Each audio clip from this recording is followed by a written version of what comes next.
அனைவருக்கும் வணக்கம். நம்ம சேனல் புதுசாக பார்க்குறீங்க அதை சப்ஸ்கிரைப் பண்ணுங்க. அப்படி பார்த்துட்டு இருக்கவங்க லைக் பண்ணி கமெண்ட் பண்ணி பென்ஷன்களை அப்படியே ஷேரும் பண்ணுங்க. நம்ம சேனலுக்கு நம்ம டப்பாங்குத்து அப்படிங்கிற படத்தோட ரிப்போர்ட் தான் பார்க்க போறோம். இந்த படம் இந்த வாரம் தியேட்டர் ரிலீஸ் ஆயிருக்கு. பட் நான் 2 நாள் கழிச்சு தான் பார்த்தேன்.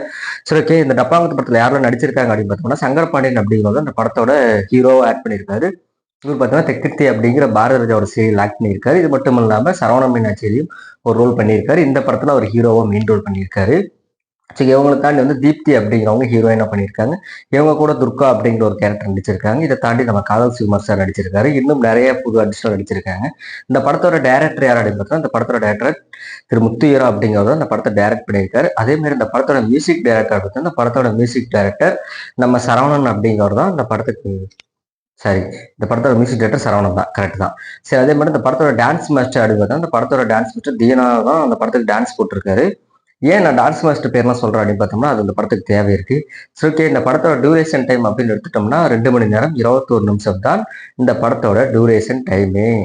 சரி, ஓகே. இந்த படத்தோட கதை என்னவா இருக்கும் அப்படின்ட்டு பார்த்தோம்னா, இந்த படத்தோட கதைப்படி இந்த படம் வந்து 1990கள் நடக்கிற மாதிரி தான் எடுத்திருக்காங்க. 1990கள் நடந்தாலும் கூட இந்த கதையில நம்ம ஹீரோ சங்கரன் பாண்டி அங்க பாண்டிங்கிற ஒரு கேரக்டர்ல அவருக்கு உண்டான ஒரு குழுவை வந்து நடத்திக்கிட்டு இருக்க டப்பாங்குத்து குழுவை அது வந்து ஊர் ஊரா போய் டப்பாங்குத்து ஆடுறது தான் இவரோட தொழிலே. பட் இருந்தாலும் இதே ஏரியால இவரோட மாமா தர்மலிங்கம் அப்படின்னு சொல்லி ஒருத்தர் இருக்காப்புல. அவர் வந்து இந்த கலை நிகழ்ச்சிக்கெல்லாம் வந்து ஒரு புரோக்கர் மாதிரி கலை நிகழ்ச்சி குடிச்சு கொடுத்து அதுக்கு வந்து ஒரு கமிஷன் வாங்கிக்கிறது. அதே மாதிரி இவர் வந்து இவங்களுக்கு வந்து வட்டி கூட்டு இவன் வந்து தனக்கு கீழே தான் ஆடணும், நான் சொல்ற இடத்துல ஆடணும் அப்படின்னு சொல்றது இந்த மாதிரி இருக்காரு. பட் இருந்தாலுமே கூட இந்த தர்மலிங்கத்தோட தம்பி பொண்ணு அப்படிங்கிற வகையில தனம் அப்படிங்கிறவங்க இருக்காங்க. அவங்க வந்து வயசுக்கு வந்துடுறாங்க. வயசுக்கு வந்ததுக்கப்புறம் இவங்க வந்து தன்னோட குழுவோட ஆட வைக்கணும் அப்படிங்கிறல ஹீரோ வந்து ரொம்ப பிடிவாதமா இருக்காரு. அதே மாதிரி அந்த தனமும் நம்ம ஹீரோவை லவ் பண்றாங்க. அவர் குழுவில் ஆட போகணும் அப்படின்னு முயற்சி பண்றாரு.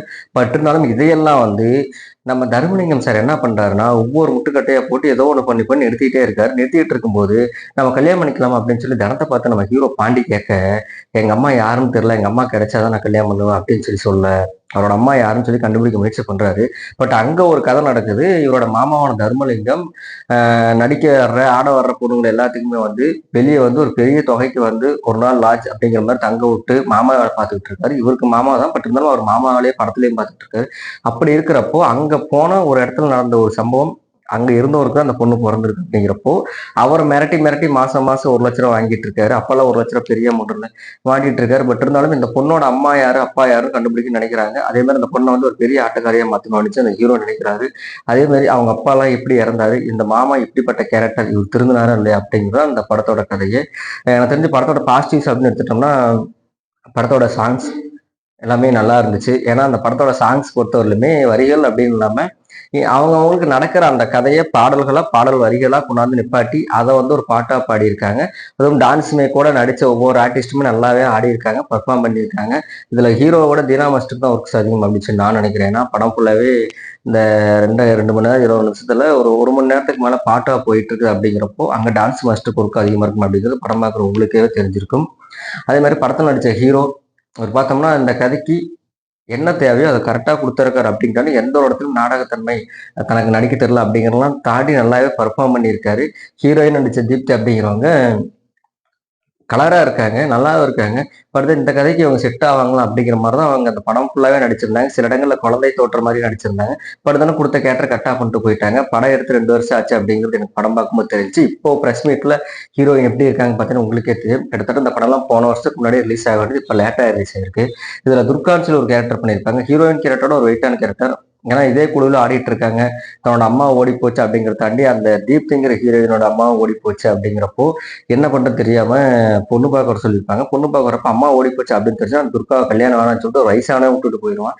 விட்டுட்டு போனதுக்கப்புறம் தனக்கு எப்படி கல்யாணம் ஆகும் அப்படின்னு சொல்லிட்டு இருக்கட்டும், பொழப்பு நடத்தணும் அப்படின்னு நினைக்கிறப்ப அதுவும் பொழப்பும் கிடைக்காம கஷ்டப்படுறதாகட்டும், இப்படி ஹீரோக்குள்ளேயே சுத்திட்டு அவங்களோட கேரக்டர் முறைக்கு நல்லா கொடுத்துருக்காங்க. இவங்களை தாண்டி பார்த்தோம்னா நம்ம காதல் சுகுமார் சாரை கிட்டத்தட்ட ஒரு 1.5 வருஷத்துக்கு முன்னாடி சென்னையில மீட் பண்றப்போ நான் வேற ஏதோ விஷயமா அங்கதான் போனேன். பட் சார் அங்க வந்திருந்தாரு.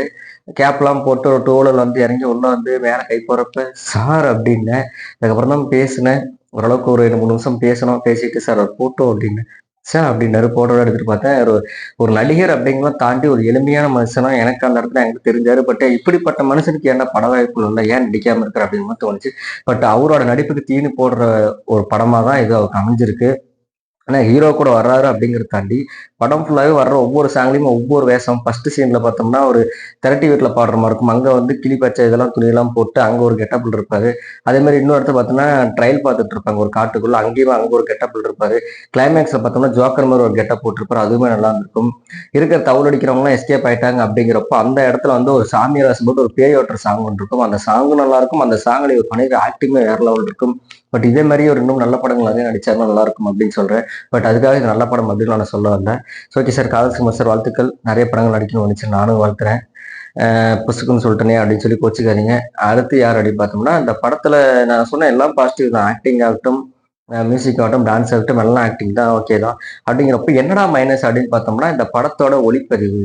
படத்தோட பட்ஜெட் கம்மியா போடணும் அப்படிங்கிறதுக்காக போலீஸ் ஸ்டேஷன்ல இருந்து போலீஸ் ஜீப்ல இருந்து இவங்க தான் போலீஸ் அப்படிங்கிறது காட்டி வரைக்குமே ஓரளவுக்கு அது லோ பட்ஜெட்ல காட்ட முயற்சி பண்ணியிருக்காங்க. இதெல்லாம் வந்து ஒளிப்பதிவு அப்படிங்கிற இடத்துல இவங்க டான்ஸ் ஆடுற இடத்துல ஆகட்டும், ஃபைட் சீன்ஸ் 2, 3 ஃபைட் இருக்கும். அந்த 2, 3 ஃபைட்ல ஆகட்டும், இங்கெல்லாம் வந்து ரொம்ப உருக்கி அந்த கேமராவை ஆட்டி எடுக்கிறதாகட்டும், அது எடிட்டிங் வந்து பிளர் பண்ணி காமிச்சு விட்டு எடுக்கிறதாகட்டும், இப்படி நிறைய இடங்கள்ல இது படமாடா நாடகமாடா அப்படிங்கிற மாதிரி எனக்கு சில இடங்கள்ல தோணுச்சு. ஒரு படத்தை எடுத்திருக்காங்க, ஒரு நல்ல கதை, அதை ஆக்ட் பண்ணவங்களை குறை சொல்லலாமா அப்படின்னு பார்க்கும்போது எல்லாமே நல்லா பெர்ஃபார்ம் பண்ணியிருக்காங்க. திரைக்கதையும் இந்த படத்துக்கு சரியா அமையல அப்படிங்கிறத தாண்டி ஒரு நாடகத்தோட மோசமா அந்த படத்தை எடுத்து வச்சிருக்கீங்க அப்படிங்கிறது என்னால வந்து எந்த இடத்துலயும் மனசு குமுறாம சொல்ல முடியும் அப்படின்னு சொல்லி நான் நினைக்கிறேன். ஏன்னா தெரிஞ்சவங்க நடிச்சிருக்காங்க அப்படிங்கிறத தாண்டி ஒரு படத்தை எல்லாருமே பாராட்டியிருக்காங்க அப்படின்னா நான் பாராட்ட மாட்டேன். ஏன்னா கிட்டத்தட்ட அந்த 2 மணி நேரம் 21 நிமிஷத்துல நான் ஆல்ரெடி சொல்லிட்டு இதுதான் கதை இதுதான் அப்படிங்கிறது. பட் அதுக்குள்ள வந்து படம் பார்த்த ஒரு 20 பேர், அந்த 20 பேர்ல ஒரு 6 பேர் படம் பார்க்கும்போது எந்திரிச்சு போயிட்டாங்க. ஏன் சார் போறீங்க, படம் நல்லா தான் இருக்கு அப்படின்னா, படம் நல்லா இருக்கு ஆனா படமா தெரியல நாடகமா இருக்கு அப்படின்னு சொல்லி சொன்னாங்க. பட் அதை கொஞ்சம் நல்லா ட்ரை பண்ணிருக்கலாம். அவ்வளவு ஹார்ட் ஒர்க் போட்டு அவ்வளவு எஃபெக்ட் போட்டு, ஏன்னா ஒருத்தருமே ஆடுறதெல்லாம் பார்க்கும்போது தெரியும் அவ்வளவு ஹார்ட் ஒர்க் போட்டு ஆடி இருப்பாங்க அப்படிங்கிறத தாண்டி திரைக்கதையிலும் சரி, ஒளிப்பதிலும் சரி, கொஞ்சம் நல்லா முயற்சி பண்ணியிருந்தா அந்த படம் ஒரு நல்ல படமே வந்திருக்கும். பட்ஜெட்டுக்காக இப்படி பண்ணாங்களா உங்களுக்கு இவ்வளவுதான் தெரியுமா அப்படிங்கிறது எனக்கு தெரியல. இதை தாண்டி சொல்லணும்னா படத்துல ஒரு பாட்டு இருக்கும். அந்த தமிழகத்தில் பாயும் 45 ஆறுகள் சொல்லி 45 ஆறுகளை பத்தி ஒரு பாட்டு பாடும். அந்த பாட்டு பாடிட்டு இருப்பாங்க. அந்த பாட்டு பார்த்தீங்கன்னா அந்த 45 ஆறுகளை பத்தி அவங்க பாட ஒவ்வொரு ஆறுகளுமே அதுல ஹீரோ ஹீரோயின் இருக்க மாதிரி காட்டிட்டு இருப்பாங்க. பட் அந்த காட்சி அவங்க செட் பண்ண விதம் பார்த்தீங்கன்னா நம்ம சிவகார்த்திகேயன் சாரோட நம்மோட்டை படத்துல காந்த கண்ணைக்குன்னு ஒரு பாட்டு வரும். அந்த படத்தை இன்ஸ்பிரேஷன் வச்சு அந்த பாட்டுல ஒரு மாதிரி ட்ரை பண்ணியிருப்பாங்க அப்படின்னு சொல்லி நினைக்கிறேன். எனக்கு அந்த பாட்டை பார்க்கும்போது அப்படிதான் தெரிஞ்சு. பட் இந்த படத்தை பார்க்கலாமா வேணாமா அப்படின்னு சொல்லி கேட்டோம்னா ஒரு நல்ல கதை, சொல்லப்பட வேண்டிய கதை. பட் இருந்தாலும் டப்பாங்குத்துக்கு இந்த காலத்துல யாரும் மதிப்பு தர்றாங்க அப்படிங்கிறத வச்சு 1990 நடந்த ஒரு கதையை வந்து சொல்லியிருக்காங்க. பட் இருந்தாலும் அந்த 1990கள் நடந்த கதை அப்படிங்கிறத தாண்டி அது 1990 கூட பார்க்க முடியாத அளவுக்கு ஒரு படமே எடுத்து வச்சிருக்கீங்க அப்படிங்கிறப்போ கொஞ்சம் சங்கடமா தான் இருந்துச்சு. இதுலயுமே ஆண்ட்ரிக்ஸ் நடிச்சிருப்பாரு தர்மலிங்கம் அப்படிங்கிற ஒரு கேரக்டர்ல. ஒரு வில்லனா பர்ஃபார்மன்ஸ்ல அப்படி பண்ணியிருக்காரு. ஒரு மாமாவில் பண்றதாகட்டும், அதே மாதிரி இவருக்கு பயந்துகிட்டு இருக்கிற பூபதி அப்படிங்கிற ஒரு கேரக்டர்ல ஒருத்தர் நடிச்சிருப்பாரு. எல்லாம் நல்ல கேரக்டர் நல்லா பர்ஃபார்ம் பண்ணியிருக்காங்க. ஏன்னா அவங்க மாமாவோட கேரக்டர்லாம் பார்க்கும்போது சொந்த அண்ணன், சொந்த அக்கா, அவங்க குடும்பத்துல இப்படி பண்ணிட்டோமே அப்படின்னு ஒரு வருத்தம் இல்லாம அந்த பூபதிங்கிற ஒரு மிரட்டி பணம் வாங்குறதாகட்டும், அதே மாதிரி சொந்த அக்கா பையன் கூட பார்க்காம ஹீரோ கிட்டே வில்லனிஸ்ட காட்டுற நல்ல கேரக்டர் பண்ணியிருக்காரு. பட் இவரெல்லாம் பெரிய படத்தில் வந்திருக்கலாம் அப்படிங்கிற மாதிரி எனக்கு தோணுச்சு.